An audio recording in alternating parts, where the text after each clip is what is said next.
Hi, my name is Mitra. I'm a servant. I serve through teaching, coaching, consulting, or any other way that I can find to share what I know with those who want to know. And this Lights On podcast is one of those ways. It was created with consciousness and mindful living in heart. So join us as we travel through many roads of learning and transformation together. And if you enjoy our podcast, please give us feedback by rating us 5-star and share us with others if you think they may benefit from it. On behalf of my team, I thank you for your presence. This episode is about Mother's Day, and motherhood. I decided to spontaneously to do a short podcast about this subject because Mother's Day is around the corner, at least in this part of the world, in North America. And I thought it would be worthwhile to speak about it from a little bit of a different angle than normal Happy Mother's Day kind of thing. Even though I wish everybody a Happy Mother's Day. I would like to talk about 3 aspects of mothers and motherhood and the relationship that we have with our mothers. The first aspect is the complexity. What is the reason for this complex relationship that we have with our mothers? And 2, how can we lighten this relationship? And 3, what is the best gift we can offer them? Of course, all of these subjects are all my personal views. Let's start with the nature of our relationship with our mothers. As I witness and as I listen to people and have done for almost 4 decades on 4 continents, I hear complexities that arise from our relationship with our mothers. Well, if you look at the nature of who we are, there is 3 aspects to us. There is our genetics, there is our environment, and then there is our free will or the right to choose. And out of these 3 aspects, 2 of them depend on our mothers. We receive the gift of our genetics, whether we like them or not, through our mothers. And normally, most of the time, our mothers are the architects of the environment that we were raised in. So there is a huge aspect of us that is coming from our mothers. Now we understand why we emphasize their shortcomings or glorify their strengths, why we sometimes identify with them and may get upset with them if we have a shortcoming, or sometimes even we blame them for our shortcomings because it's a lot happening, a lot of exchange happening between us and our mothers. So that's where the complexity comes from in a very simple way. We feel that they represent us. We don't want sometimes that we don't like it that they represent us. And if it's a really, really complex situation, I hear a lot, both from the perspective of resolved and unresolved challenges that show up both at home and at workplaces even. When I do executive coaching, I can just see, even though I do not get to the psychological aspect of the person I'm working with, but I need to notice when it's there that there's the complexities coming from the mother-child relationship. The next question and the next topic that I wanted to talk about is how can we lighten this complex relationship? Well, if you look at the 3rd aspect of what makes us who we are, which was the choice and free will, if you like.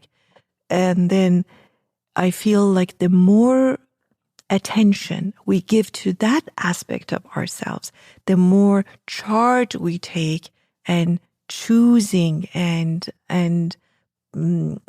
selecting and deciding how we want to work with our genetics and with whatever experiences we had as we were growing up.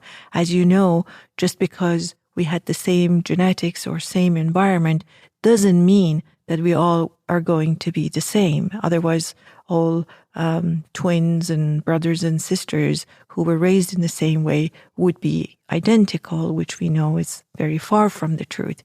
So what makes and what really takes us apart and makes us individuals and unique is the way we decide, the way we choose how to work with our genetics. And now we have science, of course, that backs that up. We can activate or deactivate by our choices our genes. We can also find the ways that are helpful for us to work with our experiences and turn them around or become the victims of them in a very simple way. Of course, I'm oversimplifying here. So the more we activate our choice making, the more attention we give to the power of choice and the choice consciousness that we all have in life, the less of a burden we are giving to mothers. Why? Because now I'm taking charge. This third aspect becomes far more powerful than the original two aspects that may have been the reason that I had this complex, challenging relationship with my mother. And that is the best way and most simple way, in a general way, of course, that we can do that. I wanted to put a PS here because I'm very aware of the fact that there are extreme unhealthy relationships and situations that do not really, what I'm saying, do not apply to that.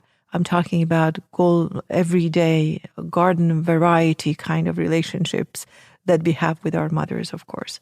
So by taking charge and by basically, the best word would be by self-mothering, I am, as an adult, taking charge of all the expectations and desires even and wishes that I had or hopes that I had for the way I wanted to be mothered. As you know, motherhood has no training. We may not even have good role models for that, and we do not come with user's manual as children. So to expect our mothers just merely because they felt pregnant to know exactly what to do with us is a huge expectations.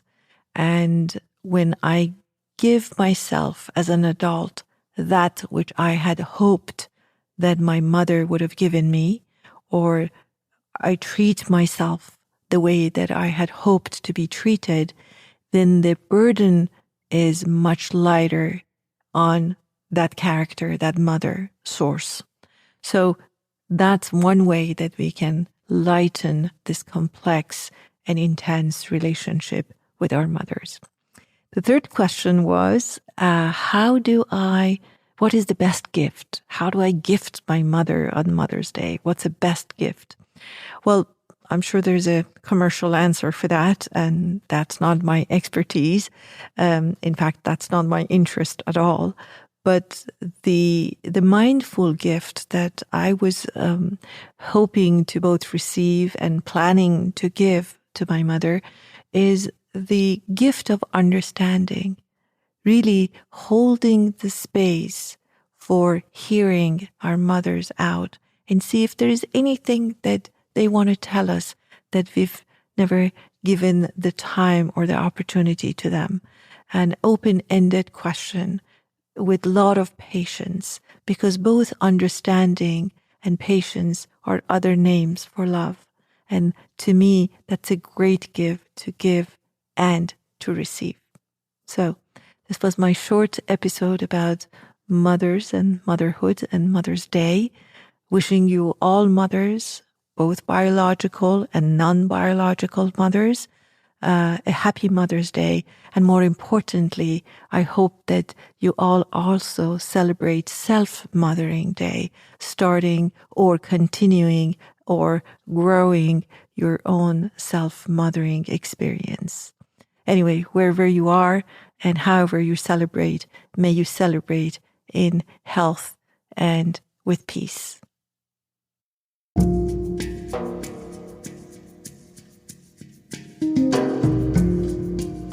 Hope this episode answered the question or two for you, or provoked and inspired questions in you. I'm so grateful you showed up and listened up. Until the next time, be well and stay curious.